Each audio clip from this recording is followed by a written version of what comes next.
Good morning, good evening, good afternoon, kung anong oras nyo man to pinapanood. Welcome sa kung ano man tong show na to. No? Very informal lang, no? Andito kami sa Cortera ngayon, sa San Mateo. Andito tayo para makipagkwentuhan ng konti sa ating kaibigan na si Maria Josephine Liao. Grabe naman, formal tayo dito. Formal. Na last July ay nakatapos ng Hard Rock 100 sa Colorado, no? So hello. Magandang umaga. Andito rin si Aldin Lim, ating co-founder ng Ahon, at si Melchor Azañez Jr., ang founder ng Sinag at 4405. Yes, sir. At ang mayor ng Cortera, si Francis Joshua Potisyon. Sino yun? Sino si Joseph? Okay. Si Joshua yan, si Joshua. Yun nga, very informal to, no? Kwentuhan lang talaga, so huwag kayo masyado mag-expect ng anything, no? Pero kung gusto nyo matuto at gusto nyo marinig yung kwento ni Madjo, dyan lang kayo. Tune in. Alright? Till the end. So, first question. Like the button and leave us some comments. Ayan, no? Follow, Yeah. share, and follow. Follow, share, and subscribe. So, first question. Why Hard Rock? Anong major pull kung bakit ka sumali sa Hard Rock? Ultra Trail Runner, di ba? Aspirational race. Oh, well, Legendary kasi. nung nag-start ako ng trail running way back 2012. Bakit? High school pa ako noon. So, High school ako noon, syempre, hindi ko pa yun alam. Then eventually, na-discover ko na yung mga iconic races, and one of it is Hard Rock talaga. Iconic race siya na ultra running. And of course, because of bukod sa pagiging iconic niya, the route also, syempre sino ba namang hindi nag-dream na ganun, tumakbo sa ganun kaganda na route. So, that time, nag-start akong mag-join ng lottery simula nung nagkaroon din ng qualifying dito sa Philippines, which was 2015. Dun pa lang, that time, syempre naisip ko na baka sakali, pero hindi pa talaga ako nag-expect that time na makuha agad. So, speaking of qualifiers, no?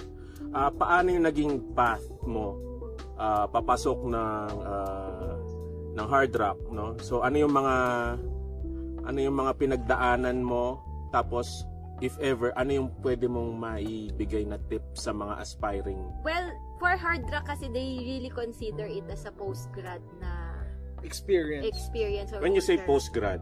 Ibig sabihin, before ka mag-Hard Rock, eventually sa iyong Walang newbie. Wala siyang newbie talaga. Parang, before ka makapag-Hard Rock, for sure, experience ultra runner ka na. Kasi hindi siya ganun kadaling makapasok eh.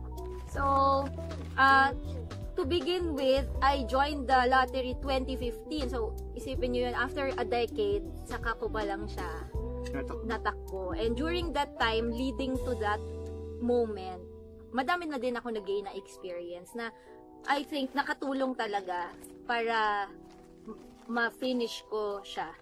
So from 2015, nakailang lotteries ka? Nakapag-lottery ako ng 7 times, 7 years. So, merong kasing during the pandemic, syempre, walang Hard Rock. So, that's 2 years. And then, nawalan ako ng qualifying during that time. So, kasi wala ako ding H1 noon. So, hindi naman ako naka-join ng races outside the country. So, all my qualifying races was H1 since nung nagkaroon siya ng qualifying, and thanks to Sir Jonel na magawa niya yon na maging qualifying siya para naman yung mga Filipinos magkaroon ng chance even they don't go out the country. May bayad ba ang pagpapalattery?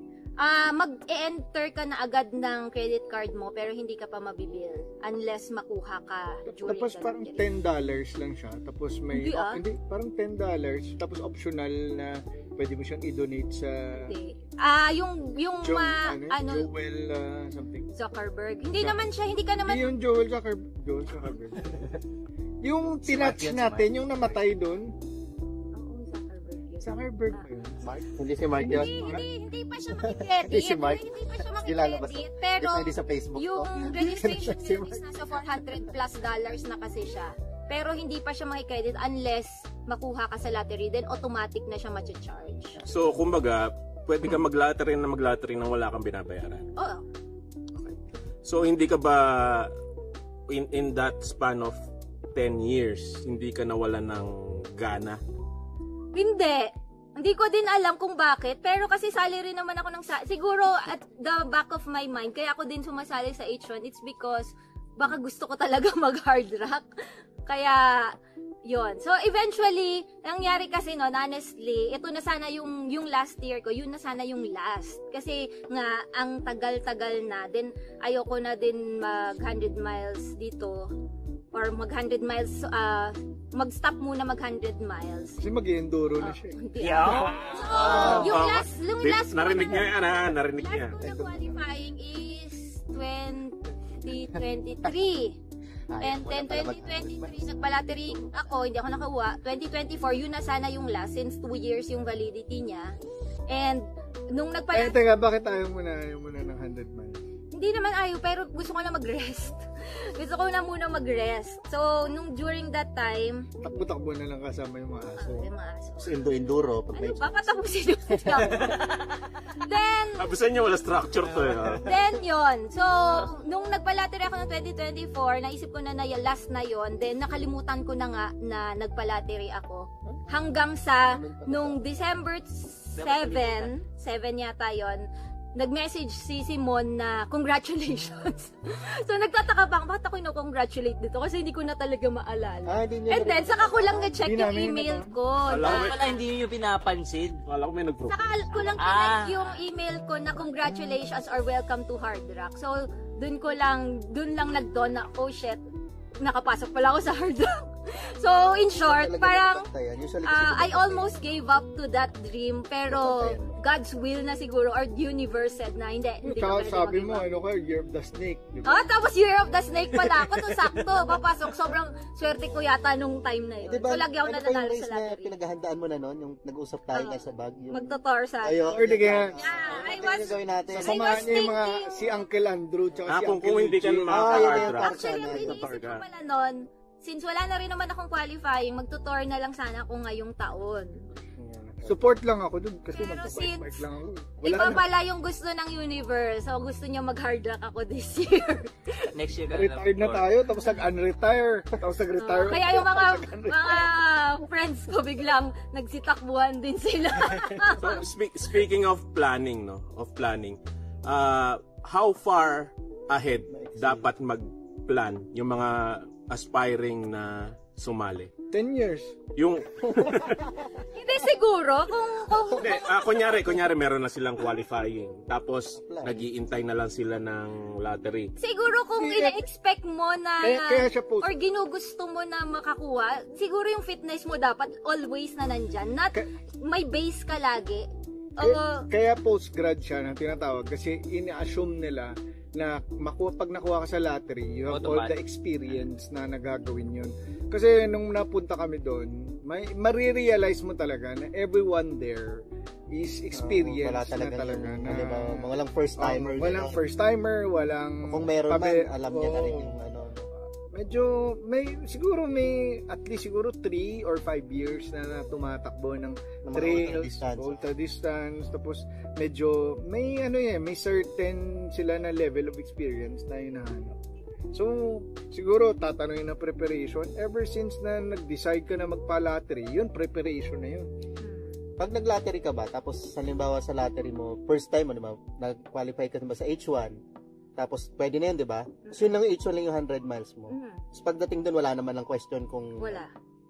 So yun lang yung experience. Pero at least meron ka pa ng Wala experience. din qualifying time. Basta natapos mo siya officially, pwede na yun. Tsaka ang rule kasi ngayon, binabawasan na nila na yung mga qualifying races. Inaano na nila, filter na nila talaga kung ano yung mga qualifying races na Mga legit lang. mga legit na sa tingin nila, pag natapos mo yun, medyo Talagang prepared may ka na kahit yun lang yung matapos mo, medyo Oo. laban ka na. Kasi ang qualifying itself is an preparation na yun for hard rock eh. Sa Philippines, ilan ang qualifying? Isa lang. H1 lang. Tayo lang, no? H1 lang. Kasi sa Southeast Asia tayo lang. Tayo lang. Alam ko kaya si Iso nag Southeast Asia. nag-H1 para makakwalify siya eh. Nagpunta sila dito for H1. Si Iso, yung kaibigan namin na Japanese na nakasama niya rin. Si Iso. Ang sunod na meron before Iso ulit. Australia meron. Pero ewan ko lang kung qualifying pa rin sila ngayon. Then puro labas na. Labas na. Kaya marami Europe nag-H1 and- dati, no? Yung mga, na...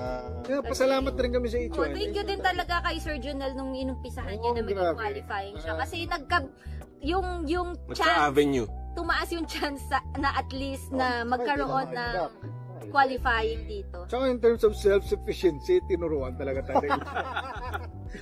In terms of mga ligaw-ligaw, navigation. Experience yan. Fiesta ang hard rock. Oh! Ganito pala dito. Ang daming pagkain sa aid station. Oh, walang bushwalking.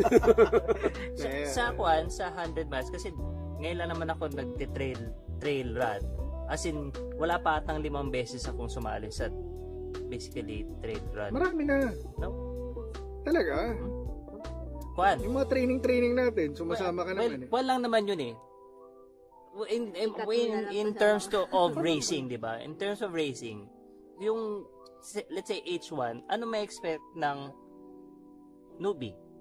Or H1? Hindi ka mag-H1 kung Hindi ka makakapag-H1 ng newbie ka. kung paano ka, ano ang kailangan mong pondo? Hindi, bago kasi mag-H1, kailangan mo rin ng qualifying. qualifying. Yeah, let's Kailangan say, din may 100k ka. Example, nagawa Oo, mo na. 50 Kasi miles. ganito na lang, mag first time ka mag 100 miles. So, 100, technically, newbie ka for 100 miles. yeah. Pero nakapag 100k ka. Kasi hindi ka makakapag H1 pag di ka Hindi ka pa. Hindi ka rin makapag 100k kung wala kang 50k. Yes. So, yun yung kwan. Kailangan daanan mo lang. So, gradual. Oh, okay. 21, 25, Oh, 50. Oh, 50. Then, 50 wala lang qualification, pwede ka mag 50 kagad eh. Kung Hindi. malakas yung loob mo. Yung iba, Kung mayabang ka talaga. Goals mo mas mataas. may mga 50k kasi na may qualifying. May mga 50k na naghahanap. So, Sabi ko nga, dapat ibalik na yun eh. Para hindi naman sana yung isa ng tao. Kung nag-100k ka, well, based sa experience ito ng ibang mga tao. H1 first edition. Pag tinanong H1 sila, first kung edition, pinaka kami iba. lahat eh. Totally Yun yung different worst yung talaga. 100 miles saka 100k. Kasi even 60k lang yung difference nila.